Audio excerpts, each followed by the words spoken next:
Hey guys, Daniel Faust, one of your hosts on Learn and Live. Hope you guys are doing well. We are in May. It's crazy, isn't it? We're finally in May, and some of us are still stuck in the house. Some of us are going over and getting free. And one of the topics I wanted to cover this week, specifically in the bedroom, because that's our first week. We're still working on our studio. Hopefully by June, when everything goes back to sort of normal, we can start making this studio a reality. But in the bedroom this week, we're going to be focusing on let's talk dirty. And what I mean by dirty is this topic of talking dirty, actually, sex is clean compared to this. So I'm not talking about talking dirty to your spouse in the bedroom, but this topic's actually more dirtier than sex. This topic drives a wedge faster than bad sex or no sex at all. It's also one of the top 10 reasons for divorce or separation, especially in the military, especially as a veteran, and especially as a first responder. And what that topic is, money or finances. That is probably one of the dirtiest topics that are in our marriages. We could easily go over and jump off the chandeliers and have sex in front of people rather than talk about money or finances in a real intimate way. And this week specifically, we are going to tackle that. So we will come from 5 different angles on how to talk about money without it being dirty anymore. Because money shouldn't be dirty. Now, obviously, because of COVID-19, money is dirty and people don't want to touch it. But the topic of money and finances should not be such a dirty topic that it goes over and builds a wedge in your marriage and also separates you in divorce. It's one of the top 10 reasons. So we want to go over and talk about it instead of just avoiding it because we love money overall, don't we? When we go over and get money and we got the economic stimulus plan, or if we over and get a check or someone says you're getting a bonus or whatnot, you love to go get money. But we don't visit that topic in marriage often. Usually only if you go to premarital counseling, we visit the topic once, or when we're in financial destitute, we might go to Financial Peace or Crown Financial Ministries or whatnot. But that's about it. We won't touch the topic typically in marriage. It doesn't matter if it's a military veteran or first responder marriage. We tend to avoid it. And we're the ones that are usually more in debt. We're the ones that usually spend more because we have the first and the 15th paycheck and we have the stability. But it's a topic that goes over and destroys marriages and separates couples on a regular basis. So tonight, we will visit your past, my past, to get comfortable with bringing it up in the present. Because if you don't visit your past with finances, then what's going to happen is that you'll have a conflict with your husband or wife in a particular realm of finances. And that's going to go over and start driving a wedge. Until you know the reason why you're having difficulty with finances, then you'll have a difficult time. And it's just waiting until someone's over like, I'm done. And then things get separated. And then there's more financial drama. Even when you separate and divorce, it doesn't just go over and say, it's an amicable. There's nothing paid. Divorce, cheapest on average, $300. And then you consider separating everything. So you're going to get into the financial conversations. Things are going to get dirty. Let's go do it when it's a lot more clean in that regard instead of just making it filthy, kind of avoiding it and never talking about it until we get to financial indebtedness, until we get a collection notice, until we get bankrupt or whatever it is. Or maybe it's just a constant red checking account. Whatever it is, we need to go and dive in it. So buckle up, folks. If you've been on for this live and this one tonight and the next 4 days, it's going to be a bumpy ride. April showers bring May flowers. We hope that May goes over and brings you thriving dollars and that you're going over having thriving relationships. So that's what we're going to be talking about this week is the bedroom. Let's talk dirty about money. Woo! It's all about the money, isn't it? Like Kevin O'Leary says, because our ties of money is reflected from our parents' view of money. And just so you guys know, this is always a dialogue, never a monologue. If you guys have any questions, any comments, go put them in the feed. If they're worthwhile, then add to the conversation. I'll put them in the conversation, go over and answer them. So let's dive back in. Our ties of money is reflected from our parents' view of money. Also, It's our experiences and our personality style. Now, I'm not a financial expert, so this is just coming from me, coming from the relationship consultant side. What my experience is that it comes from our parents, it comes from experiences, and then you add personality style. And when you go over and combine the three, we make up our financial makeup in a sense. Because what my parents going over and show me about finances, and then my experiences, and then my personality style is going to tie to my financial makeup, and so is yours. What you saw in your upbringing, in your experiences, and then that personality style goes over and kicks in. So there's going to be a lot of questions I'm going to be challenging you in tonight into this journey. I want you to take a paper and pen. So this is a pen. I know I'm so outdated. I'm almost 40 years old. I know, pen. And then if you need to, do stickies, do a notebook, whatever you need to go over and do. If you got a fancy notebook like I go over and use for my quotes, go grab that. Or, if you're still in the military, go grab your green notebook or your steno pad, whatever you need to go over and do to write them down. Digital stickies are acceptable too. But usually when you write with a pen and then you write with a paper, it sticks more. And then you remember where it's at. Who's going over and lost an email? Whoo! Usually with papers, you usually have a mnemonic memory to go, an eidetic memory to go remember where it's at, or it visually triggers you when it's in front of you. So go grab that paper and pen. And if not, at least write it down in some capacity, or watch this video about 10,000 times to go over and memorize it. I kind of do that with people that I like over and speaking. Anyway, let's go jump into the questions. First question, how did your parents respond when money was the conversation? Were they happy? Were they stressed? Did they avoid the topic? Were they sad? Were they kind of scammy about it? Kind of about it? Were they excited? What was their overall emotional and transactional response? That's the first question. Going from there, what type of social economic household were you raised in? Were you like me, between middle class and lower middle class? Were you going over and raised like my wife was, like really low, poor food stamps? Were you raised in an upper middle class and pretty much whatever you asked for that you got? Were you really super rich and never had to have a worry at all and everything that you asked or wanted? And you had the golden parachute parents that went over and just blessed you and blessed you and blessed you. It doesn't matter where you stand in their particular, but you got to know for yourself. So that's the next question.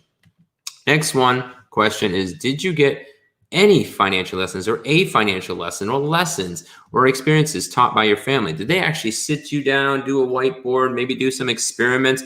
We're kind of doing that right now in the family, going over and teaching them about debt and loans and different things on the small spectrum. Did your parents go expose you to those things? Or did you have everything supported and when you were 18, you left the house? Or you never got money at all and then you didn't know how to use a checkbook or a register or whatnot? Maybe you were the person that went over and was studying finances and you were under a family of Dave Ramsey and you were raised in that particular garden and you were a steward. I remember meeting an airman that knew Dave Ramsey better than himself, and because his parents always listened to him all the time. So he never struggled with that. Next question, did you get everything that you wanted? Nothing at all, a mixture of two, or maybe even something else?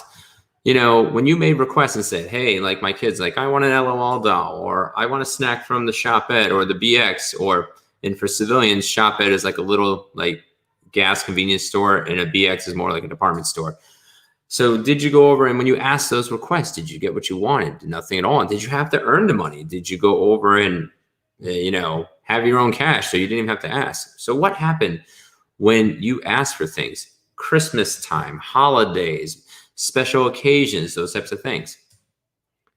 Here's one of the deeper questions I want to ask you guys is that when you hear, and I forgot to put the word here in there, when you hear the words budget, savings, investment, stewardship, or whatever word is attached to finances, what emotions stir up in you?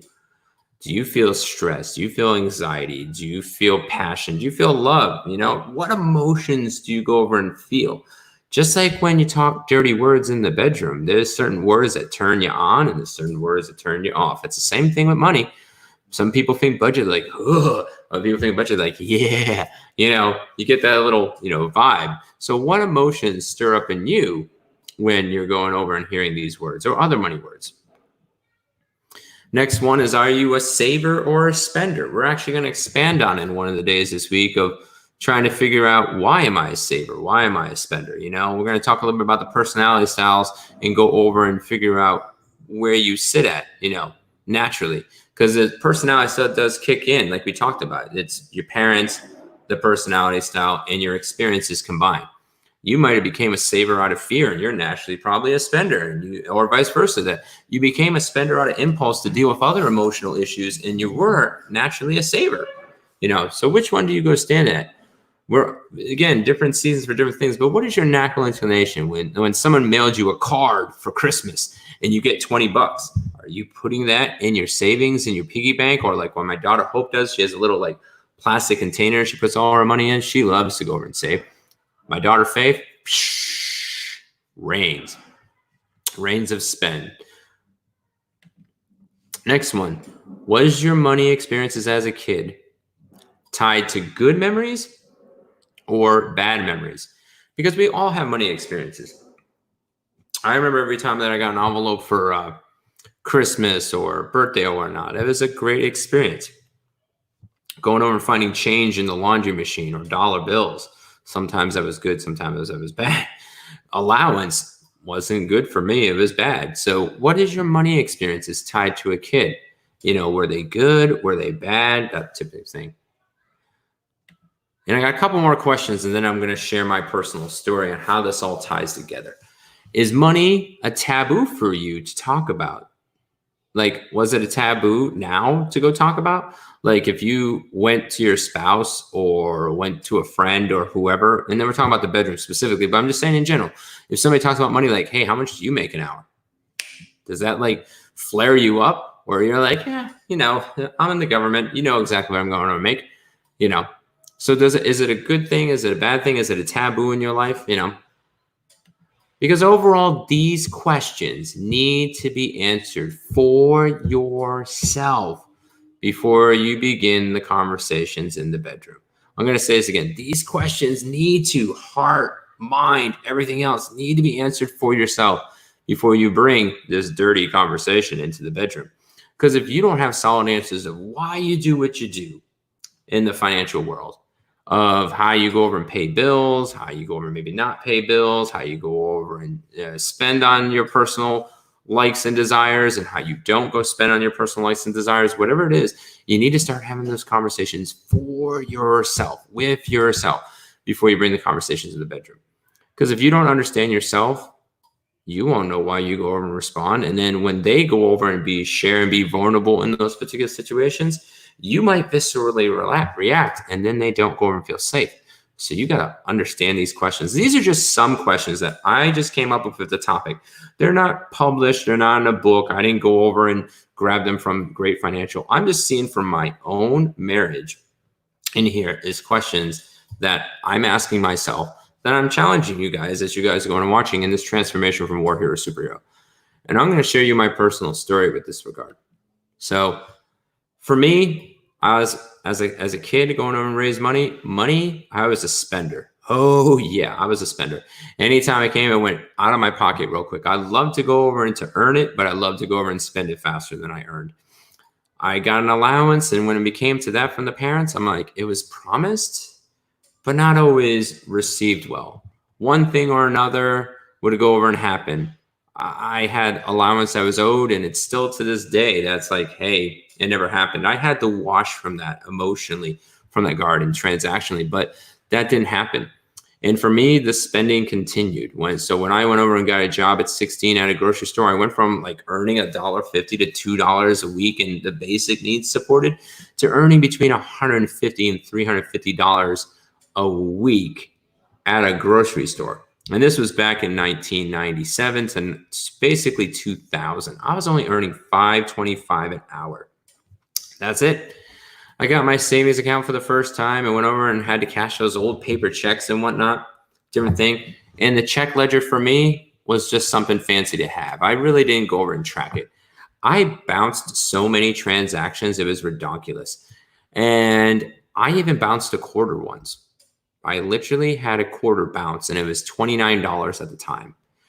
And that was probably super expensive because the banks I do it now charge about the same. It's kind of scary. My bank was gouging me in the 90s in that particular regard. But I bounced, So many transactions. It was ridiculous. And I thought of the model, I'm just going to get a paycheck next week. And I'll just go pay it in the rear. Go over and say, hey, I'll eventually make up the compensation. And most of the time I did in one way or another, but I was single. I had a basic car. And then when the car broke down and got too expensive, I started biking to work. I lived with my grandmother, and finances just came in and washed out, And I spent on friends, I spent on experience, and just came in and it washed right out. Really didn't have a savings at all. So I go over and get into active duty, and I went from $150 to $350 a week to earning, almost thousands a month in that particular regard. And, basic training in tech school kind of saved me because I couldn't really do anything. But the same issue came to thing. It came in, it washed out. It came in and it washed out. So I go over and expedite to go over, and I go from one state to another country and whatnot. And I kept earning more money, but I was a spender and never really got that in shape. And for me, it's like when you were single and, you certain bills you avoided and other bills you went over and paid. The bills that were a necessity, screaming the loudest in your face, I went over and paid. But the ones that didn't, I didn't concern myself. And the funny part is in that particular regard, that was probably my worst financial time in history outside of my marriage, which I'll share in a moment. In that particular time, I had $1,300 extra a paycheck, and I got 2 paychecks a month. So if you do the calculation, I roughly blew about $52,000 to $60,000 of money gone. And I have nothing to show for it. Not a single thing from Germany came with me. Now, I might have kept a few things here and there, but the majority of the money is gone. And I have nothing, no ties of a tangible object that says I got this from Germany. I think the last time I had something from Germany was like 3 or 5 years ago when I had a piggy bank, and it was made from the post office. And it was special, but somehow it got lost in one of the moves. And that was the last major thing I had. And I still don't know where it's at to this day. So I had nothing to tie with me. So then I go over in 2006 after a great tour in Germany, and then go to Korea, is going over and get married. Oh, thanks. So in that particular regard, I got married, and I still carry this legacy of marriage. But now I'm married to somebody that's a saver. I married somebody that was saving out of brokenness because they lived in poverty most of their lives, and money became very sparse and not common in their lives. So for them, the spender and the saver started to clash real quick. And if we would have had those conversations in premarital counseling, it would have been a lot easier. People assumed because I was an E5 and I was responsible with my military job that I was responsible fiscally.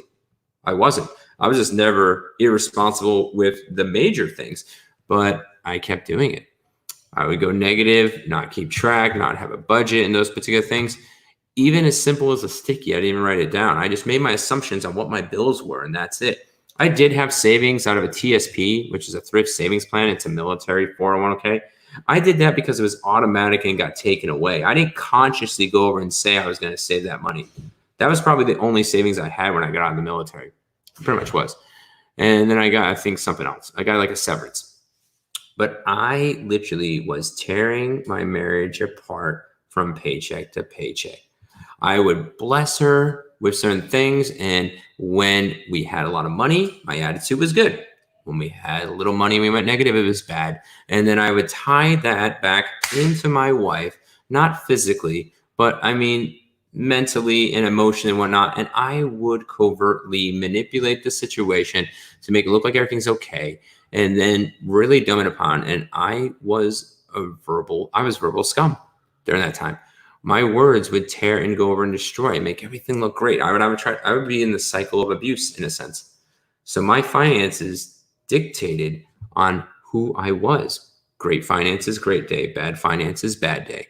And then great marriage moments, then bad marriage moments. You ever have that? Like finances start going down, fear starts coming in, someone's concerned, they speak their fear, you start speaking, you are statement. It was horrible. And I did that for years. And the cycle kept going, and we almost got divorced twice because of that. There was a culmination of other things, but that was one of the primary structures of trying to go over and get things right. It took until pretty much I got out of the service and then had my spiritual nut kicking, pardon my French or Spanish or whatever word it is. And then that's when things started to get into awry. And the thing is that for years, now I finally started going over and I had a check register. Well, actually, I did a notebook and I wrote all my finances down and whatnot and everything else. And I'm not perfect yet. I've gotten a lot better. I write down the majority of my finances now. I get them going paid. After getting out of the military, it wasn't a financial issue of like spending it and blowing it. It was more of a financial issue of not having enough income and then going over and having more bills than needed. So in that particular regard, I had to learn. I've had to learn to go over and say no to a lot of things. And now I'm having to instead of just doing it myself and having the impact, I need to go ask my wife, and we both need to be in agreement in that particular regard. So for us, it was a horror show in that particular regard, but it got better. But the thing is that a marriage financial portfolio, not how much you make, how well you manage it and steward it, will go over and make your bedroom feel wonderful or make it feel horrible. Because we've been almost homeless in $300, and I've lived in a 500 square foot house and almost had to go homeless in another place. And yet I knew I was being a good financial steward at that time. So my marriage was still great. But when I go over and I'm making 50, 70, 100, I've been offered up to $250,000 at one point in that regard. And when you have nothing to your name, and it can destroy. And I'm not saying to go over and hoard it all either. There's a balance. And we'll talk about this week about saving and spending and sharing and stewarding. The long story short is that if you don't understand the questions I asked you and you have not applied it to yourself, you will eventually apply it to your life and into the bedroom, and it's inadvertently. And that's when it hurts the most, at least for me. So I wanted to go share that with you to help you to go over and thrive. So we're going to be talking about this for another 4 days from different aspects, like how personality comes in, what resources to go over and grab, balance of conversations connecting with, and everything else. And we're actually going to be talking about this all encompassing this week. And then as we go through the month, and if you guys want to expand and connect with us and want to understand more, you can go sign up for our live event that we're doing. So the Easy Way Network is doing a virtual summit May 29th and May 30th. And we got blessed to be in one of the speakers that are on there. We'll have about a 15 to 30 minute time slot to go over and expand holistically how to go thrive from the bedroom to the boardroom. So we'd love for you to go sign up. And if you can go use the code War Hero to Superhero, like we use at the end. So you can just type in War Hero to Superhero Faust, or type in War Hero to Superhero. We would love you to go over and attend, because we want you to go thrive, not just financially, but emotionally, spiritually, physically, practically, relationally, militarily, career-wise, and everything else. That's why we share this content out with you. And that's what we want you to connect with is most and best. So again, we'd love for you to go over and join us. Go hit to easywayliveevents.com, and you can go type in War Hero to Superhero Faust or War Hero to Superhero to go and do that. And we will connect with you guys tomorrow with another angle of how to talk dirty about your money in the bedroom so you're thriving, not just surviving. So again, I'm Daniel Faust, one of your hosts, and thank you for this time. And again, this is always a dialogue, never monologue. So if you're struggling as a military veteran and first responder, either in the bedroom, living room, or boardroom, and you need someone to talk to, connect with us on one of these platforms, 20 minutes free, and we can see next steps to help you to go thrive. Thanks. You have a good night.